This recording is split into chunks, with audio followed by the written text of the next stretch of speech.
how could the animals find their way into Noah's Ark? Personally, this story really intrigues me.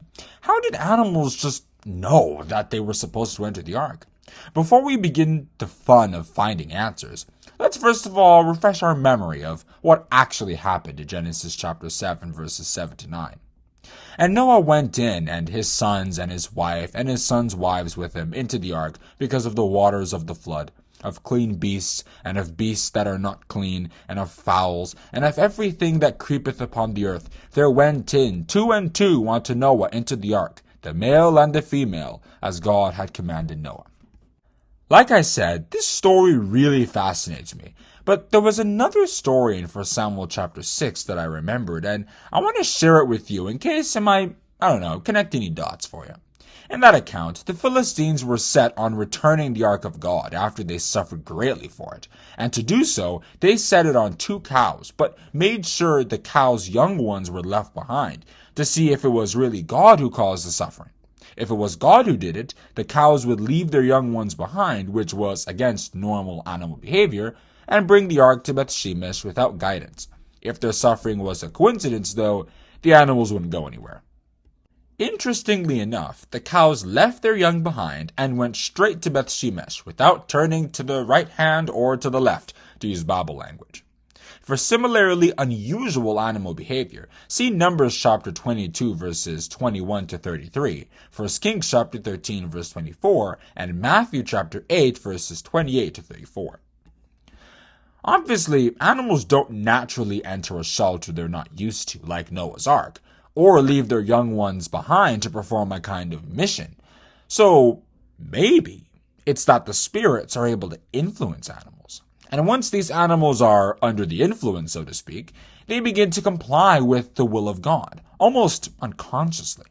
And this also explains why, in response to Isaac's question as to how his son Jacob got an animal prepared so quickly, Jacob said, "Because the Lord thy God brought it to me."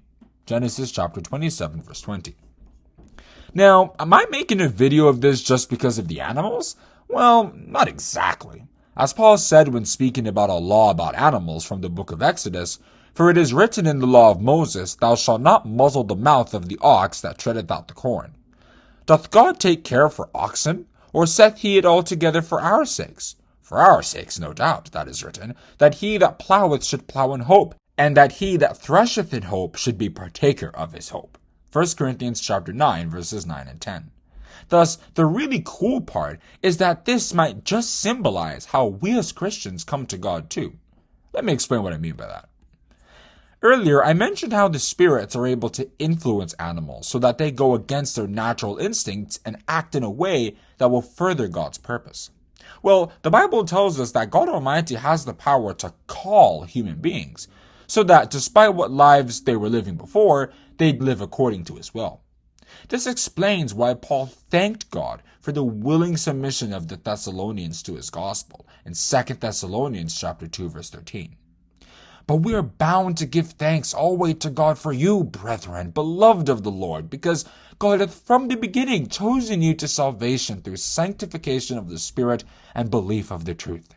And Jesus further emphasized in John chapter 6, verse 44, that it is only God who can successfully bring a person to his fold. "No man can come to me except the Father which hath sent me draw him, and I will raise him up at the last day." Now, how are God's children gathered to him?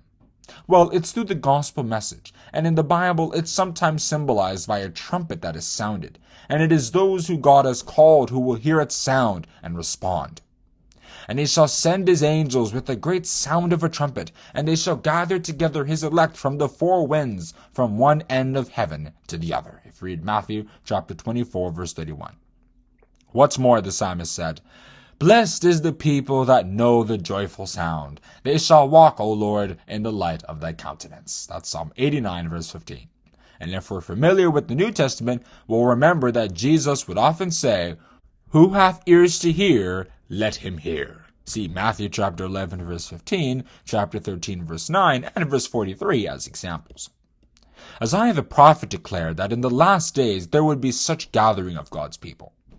And it shall come to pass in that day, that the Lord shall set his hand again the second time to recover the remnant of his people, which shall be left from Assyria, and from Egypt, and from Pathros, and from Cush, and from Elam, and from Shinar, and from Hamath, and from the islands of the sea. If you read Isaiah chapter 11, verse 11. That second time corresponds to the second coming of Jesus Christ, in which the establishment of God's kingdom would be announced to the world through the anointed Christians, otherwise known as the apostles, according to Isaiah chapter 52, verse 7, and Revelation chapter 14, verses 1 to 5. And all those locations physically surrounding the nation of Israel at the time represent the fact that the gospel would be preached around the world, which Christ also alluded to in Matthew chapter 24, verse 14. And just like those animals would almost supernaturally follow the will of God, when we receive God's calling, we'll see ourselves respond positively to the gospel and be blessed thereby. No wonder the psalmist said, "Blessed is the man whom thou choosest, and causest to approach unto thee, that he may dwell in thy courts. We shall be satisfied with the goodness of thy house, even of thy holy temple." If you read Psalm 65, verse 4. The ark of Noah that the animals entered is what the psalmist is referring to when he says, "the courts of God, which we also enter and abide in." And I think that answers the question, how could the animals find their way into Noah's Ark? If you enjoyed this video and liked the way I answered this question, then we'd really appreciate if you click the like button and also the subscribe button. And if you want to be notified when we come back with another video just like this, then you can click the notification bell. As always, have a good day, and God bless you.